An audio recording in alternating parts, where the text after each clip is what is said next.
Well, good evening and welcome to the Brian Crombie Radio Hour on Saga 960. You know, I was really intrigued by a post I saw, and so I followed up with the author of a book called Superwoman, a funny and reflective look at single motherhood. And I want to introduce you to the author, Mona Andrea. Is that right, Andrea? Andrei, different members of my family pronounce it differently, but that's fine. So from a struggling single mother to accomplished writer, copywriter of award-winning digital projects, top 100 humor blogger and speaker, Mona Andrei, whoever you pronounce it, is best known for her candor and sense of humor. Mona, welcome to my show. How are you? Thank you so much. I'm so happy to be here. I'm well. How are you? Very well. Thank you. So tell me, what motivated you to write a book about Superwoman? About a single mother's journey. So when I was a young single mother, it was a hard time. And I think I always knew that I was going to write this book.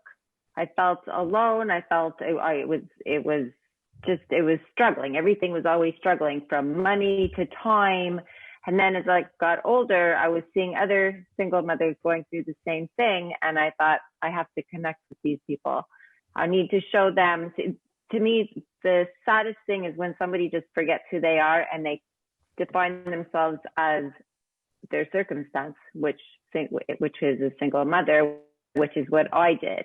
And I wanted to put that out there, that you can still have dreams, you can still have aspirations, you can still follow your goals, or you have a sense of purpose. In fact, you need a sense of purpose to feel fulfilled. So that was why I wanted to write that book.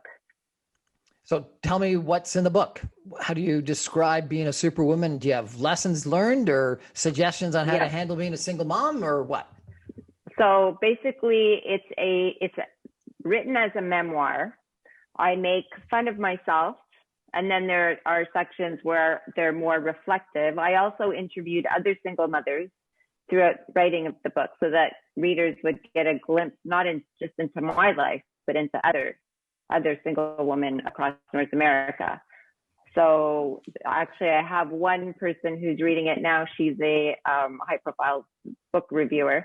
And when I approached her would you like to read an advanced copy? She was like, I don't know, that's not my genre. I'm not even a mother.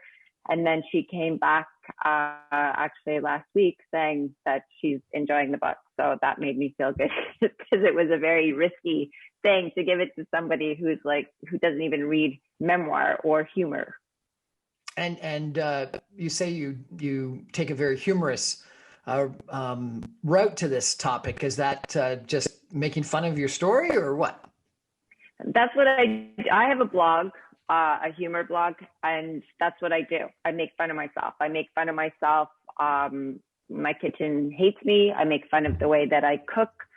That's what I've always done, is make fun of myself. And then people, I guess, they see themselves in that. So that's why it works too. So you started blogging before you wrote the book? Oh yeah, I started the blog. I think it was in 2010 that I started writing the blog. And then the book is just recent? The book, I got the deal to write it about 3 years ago, I think.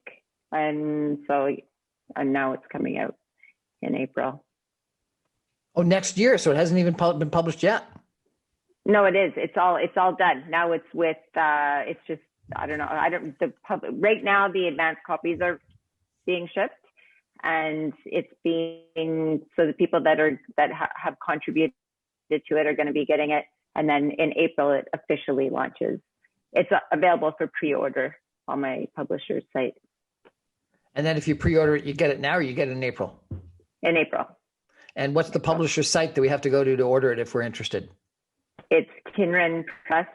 So it's Kinren, CYNREN Press.com. Excellent. And so what are some of the lessons learned? So as I said, don't define yourself by your status. 1, 2, don't take yourself too seriously. It's okay to be frustrated. It's a lot of times people, and you don't have to be a single parent. You can be part of a couple. You can be any kind of parent, to young children, to teenagers, guilt plays a big part in parenting. So it's a reminder that if the windows are open and you're yelling at your kids or frustrated because they have so much homework and you're tired and trying to get through the day, that's okay. That's not what the kids are going to remember. What they're going to remember are the good times. And when you act a way that you are not proud of, it's okay. That's also an opportunity to say, you know, mom messed up. Sorry about that. Let's try this again. We're chatting tonight with Mona Andrei, who's the author of an upcoming book called Superwoman, a funny and reflective look at single motherhood. We're going to take a break for some messages and come right back with Mona in just a minute. Stay with us.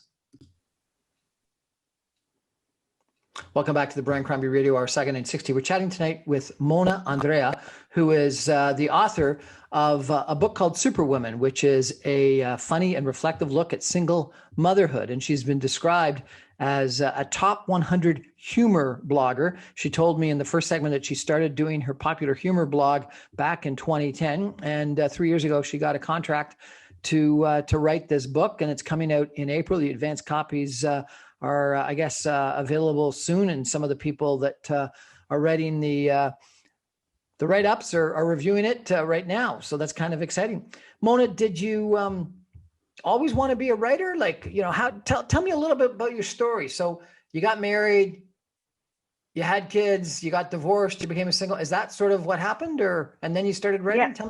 Tell me your story. I've always written. I've always wanted to be a writer.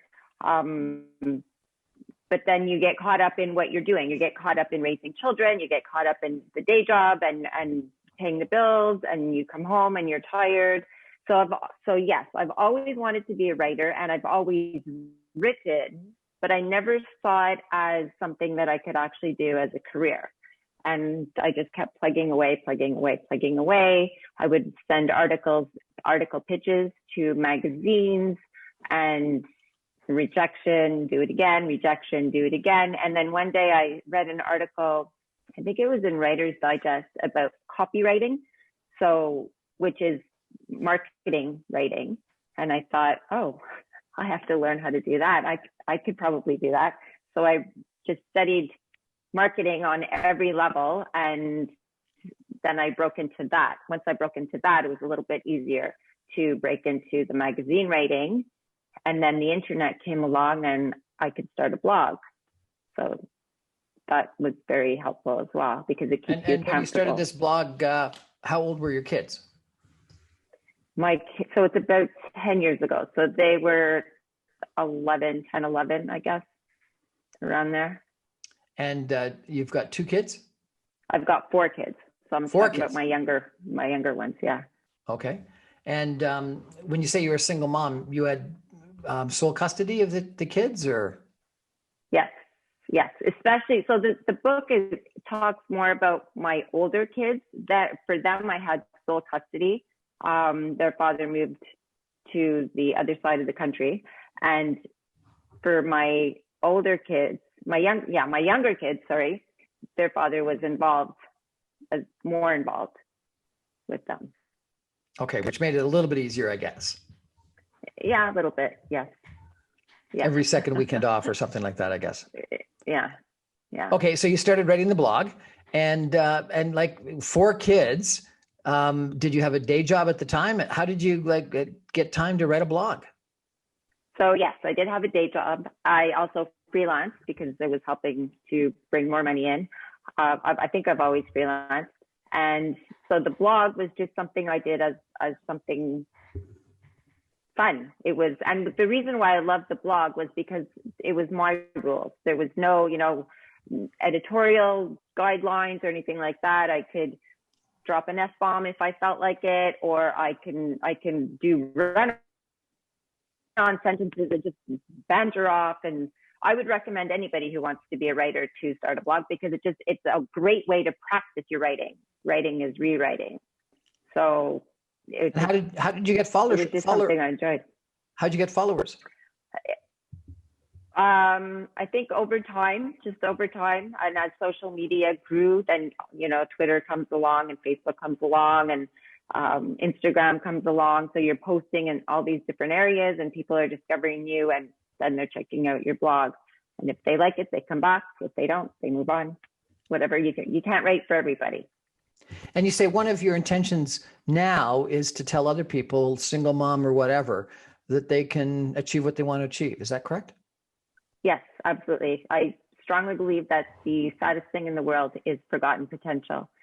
And for myself, when I was young and single and my kids were young, I forgot who I was. I forgot there was a chunk of years where I forgot what my dreams were. I had no purpose except to put food on the table. So part of the book, or part of the reason behind the book, is to remind people that you have to have a purpose. You have to have a purpose. Otherwise, you're just not fulfilled. And unhappy mom, unhappy kids, unhappy home life.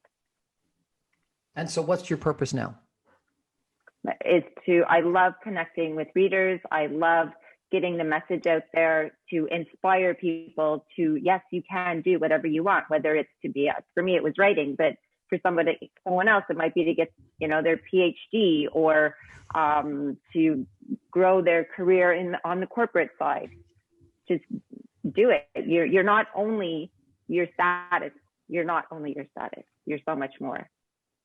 Okay. So I'm a single dad. I started a part-time PhD. I haven't been able to finish it. And I'm working nonstop, trying to get money on the table in my day job. And then I've got this evening gig doing radio shows. How do I find what you found and get that PhD finished? So the one thing, and people talk about this a lot, but it's so true. You always need to remember why you're doing something. Why? It's not just because, I have to finish this assignment or get this paper in, by next Thursday. And you always have to think of, look at the results, not just the obstacles to get there. So, and I know, you just described my life years ago, where it was like I was, running and hustling, and you get home and it's supper, then clean up the kitchen, and then, oh my God, the kids have all this homework to do, and laundry, nobody's got socks for tomorrow. So there's always things to do. But if you can set yourself time management, I guess, set yourself some time, and again, remember why you're doing something, you'll get it done. It might take you, if you're so busy, it'll take you longer, but you have to do the next, let's say, 3 years of your life anyways, right? So why not have a goal that in 3 years, you're not going, okay, I'll do it when the kids are older. Do it now. So remember the why. Now that's a really interesting and I think very compelling comment. How do you remember the why? And frankly, even more important, how do you figure out what the why is? So many people don't have a why or don't know what their why is. It's common. It's very common.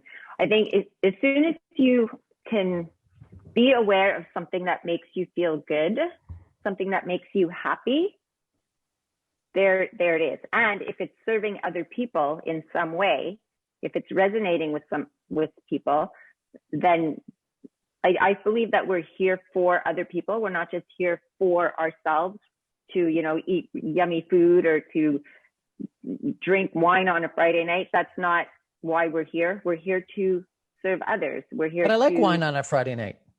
Oh my God, so do I. There's nothing wrong with that.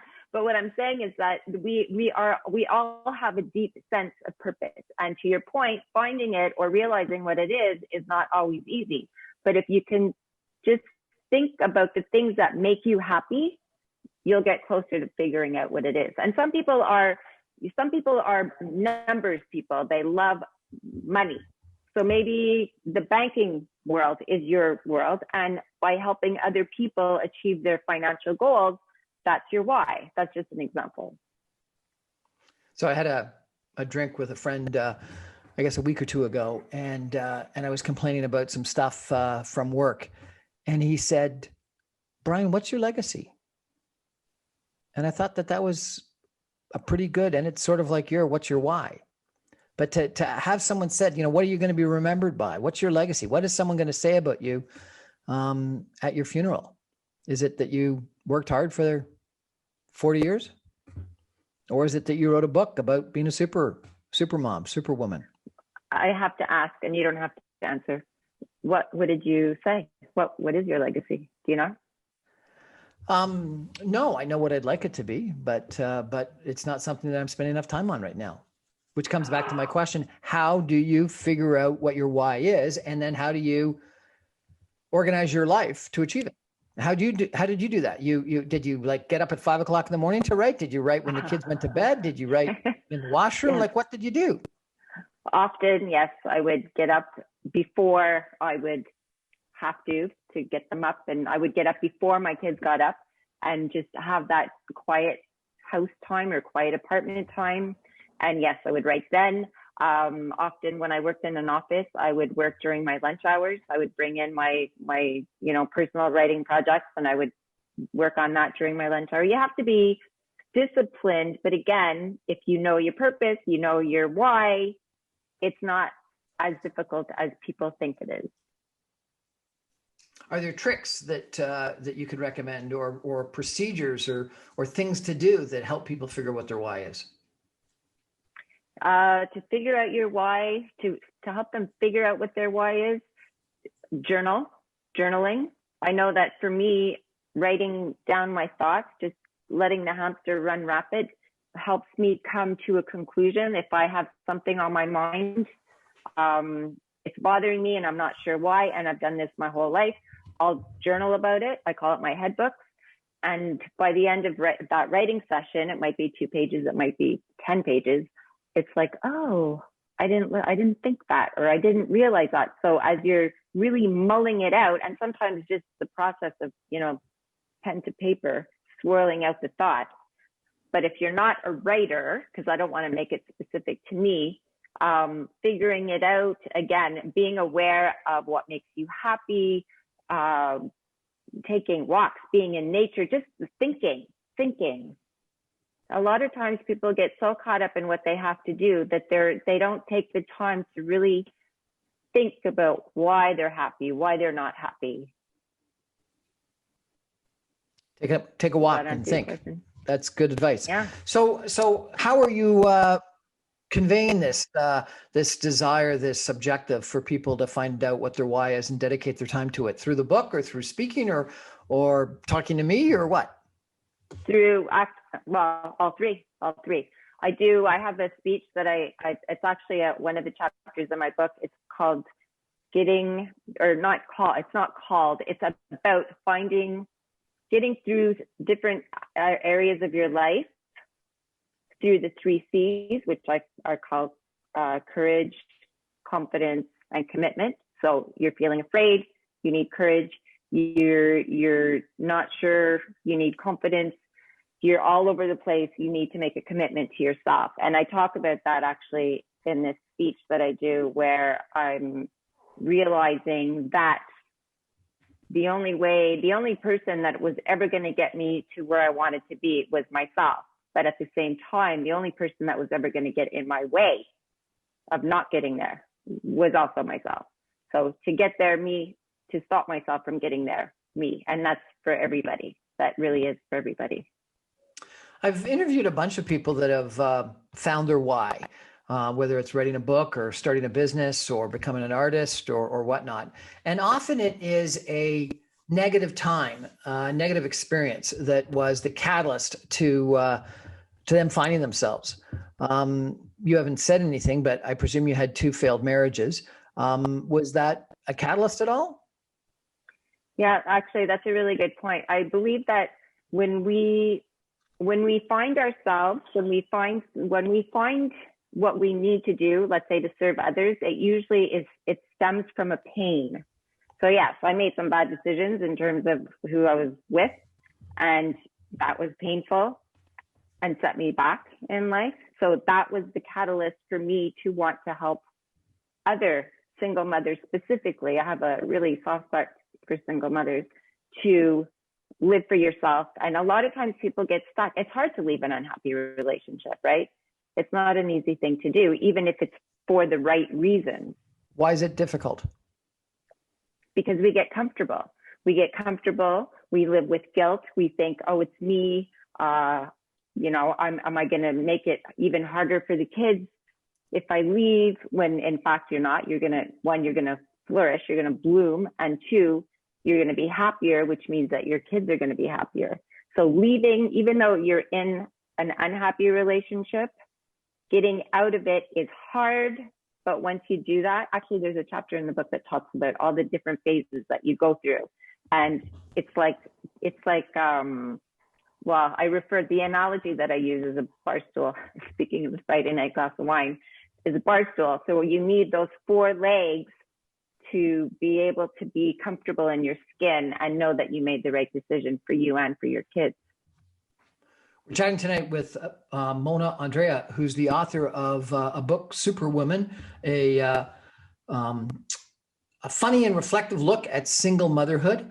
And I got to read to you a little description because I think it's kind of interesting. In Superwoman, a funny and reflective look at single motherhood, popular humor blogger Mona Andrei shares her story of that peculiar, trying, and wonderful state of motherhood. But it's not just her story, it's also your story. Through a series of interviews, you also get a peek into the lives of other single mothers. And don't we all love that feeling of, thank goodness I'm not the only one.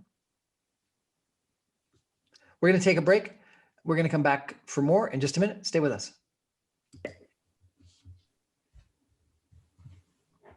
Welcome back to the Brian Crombie Radio Hour. Interesting conversation we're having tonight with Mona. I keep on saying Andrea because I thought she was French, but actually I found out that her surname is Romanian. So I have no idea how to pronounce a Romanian surname, but we'll go with Mona Andrei. And she's written a humorous book called Superwoman, a funny and reflective look at single motherhood. And one of the other intros that I like here is they put the tiny red-faced bundle into her arms and time stopped. She gazed at that puckered little face and whispered, "Welcome to the world, baby girl," which is probably what a lot of us say. And then we go, oh my God, what's going to be happening next? I've had the pleasure of raising 3 children myself. I wasn't single at the time, but kids are a bit of a challenge. There's just no question about it. And they're one of the most beautiful things in life, but they're also a challenge at times.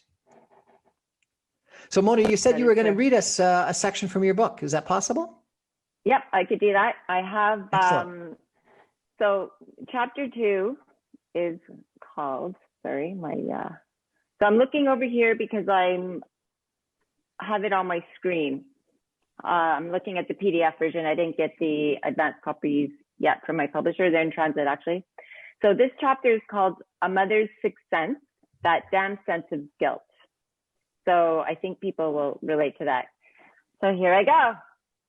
Have you noticed that since becoming a parent, you've developed an uncanny sense of guilt?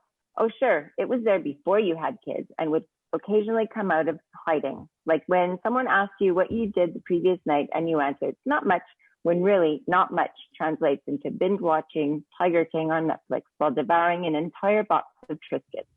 Or maybe that's just me. But that guilt is nothing compared to the sense of guilt that wakes up inside of you soon after you have children. What is guilt anyway? An emotion, a living, thriving part of your personality, a cousin to shame, the mother of regret? Hard to define, yet forcefully present in its evasiveness, guilt has a way of eating at your brain and chewing on your soul. We're all born with a sense of guilt, except maybe narcissists and serial killers. Yet it seems almost dormant until you become a caregiver to little humans. So what was your guilt? That you weren't spending enough time with them, or what? Oh my God, yes. I'd be sitting at work and I'd be thinking about my daughter who I dropped off at the daycare, and I could tell she was getting a cold, but I would have to drop her off anyways and just hope nobody noticed, because the week before that, my son was sick and I didn't want to be taking another day off work. So yeah, there's just guilt is part of parenting for everybody. It's also guilt is a lie too, right? People understand you have kids, they're going to get sick. What's the difference between guilt and shame? I think guilt is you feel like you should do something, but you can't because you're doing the right thing over here, but this is suffering. Shame, I think, is when you know that you did the wrong thing. That's interesting. And did you have shame as well as guilt, or just guilt? No, I didn't have shame. I had guilt. Did were you guilty that you broke up your marriages? Oh my God, no, because they were not healthy. They were not healthy environments for the kids.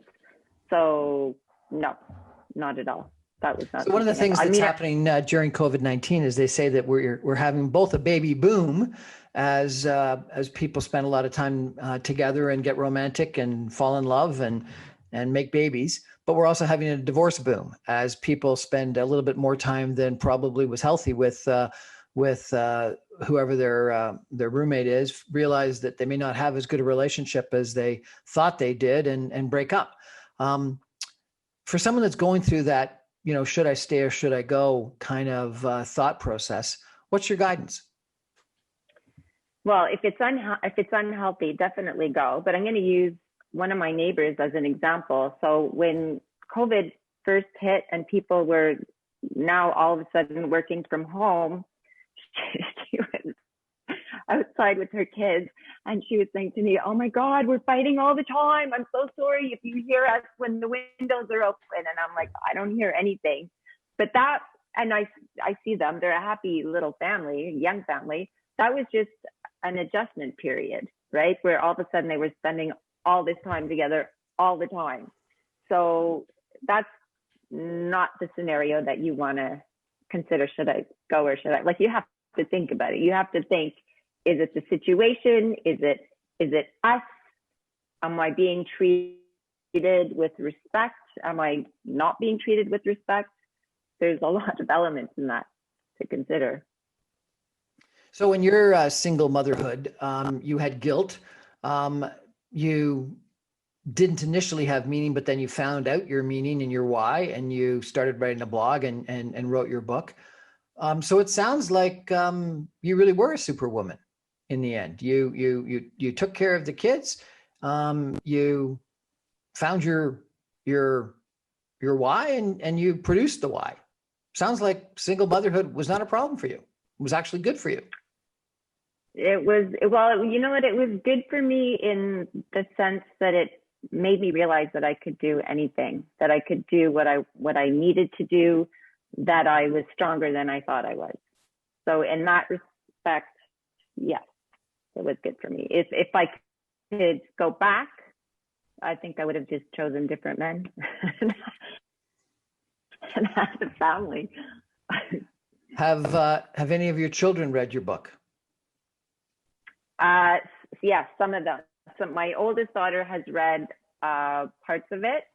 She is actually waiting to get she wants like a full, hardcover. And there's soft cover, but hard copy.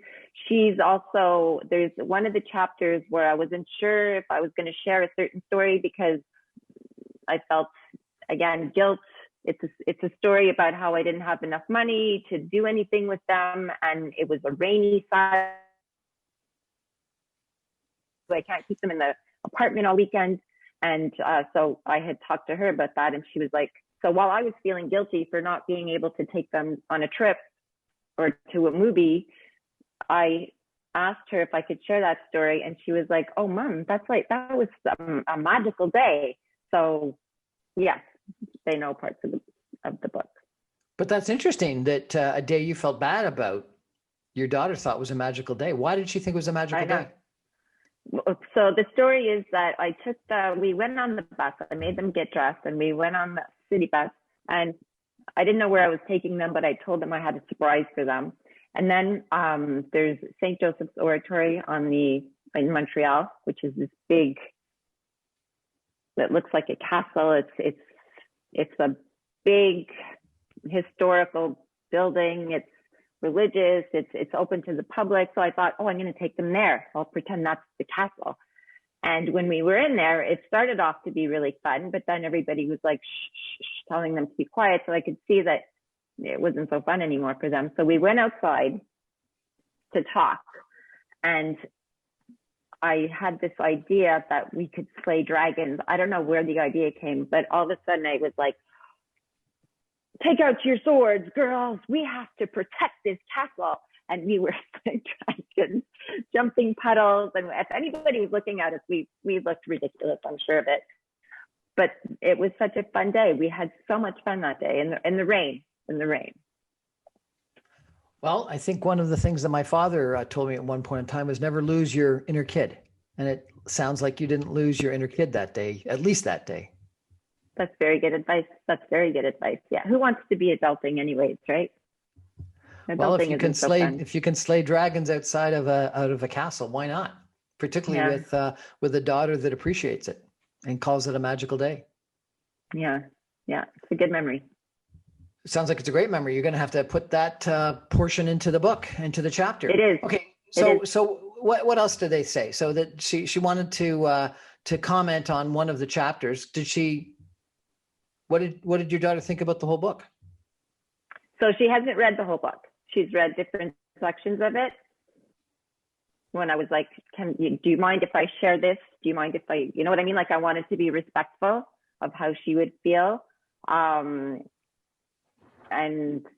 so everything is fine in that department. And she's likes what she's read so far. Like it takes her back.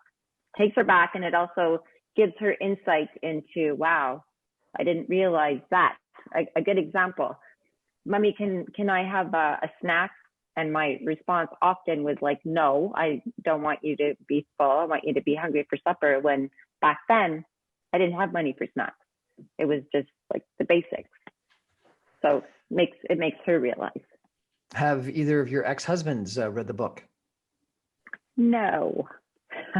Actually, my second one probably will. My first one, I wrote about this recently.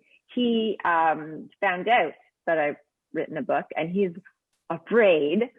And I told my daughter that I would never, ever call him out. I just wouldn't do that. I mean, I don't have any respect for him because he left. He didn't help us financially or in any way. But I would never, ever, ever call him out. That would just be useless. You ever had a boyfriend ask for an NDA because they're worried that you're going to write a chapter on them too? No. Not a mean person. Seriously, that's, if you journal all the time and you write down all the bad stories, that'd be a concern for someone. Anne Lamott has a very good quote. I'm paraphrasing here, but she says something like, if people would have wanted you to write nicely about them, they should have behaved better. And that's profound. That's a very good quote. Okay, so what's your message to single moms? Number one, figure out what your why is and do it. Well, one, yes, don't define yourself by your status. You're a parent, which is one of the most important things that you can be, but you're also a woman with dreams, goals, aspirations. Go after them. One. Two, just because it's just you and your kids, you're still a family. That was one of my mistakes too. I always felt that we were missing an element in our family. We were a family. What is a family? A family is traditions. A family is, we used to have, my girls and I used to have on Friday nights, we used to have wine in our milk in our wine glasses and a picnic on the living room floor with the VCR back then. And that was our Friday night. So that was our tradition. I didn't realize that at the time. At the time, I thought I was compensating, but that was a family moment that we had. Do you think it sounds like the two eldest are both girls? Yes.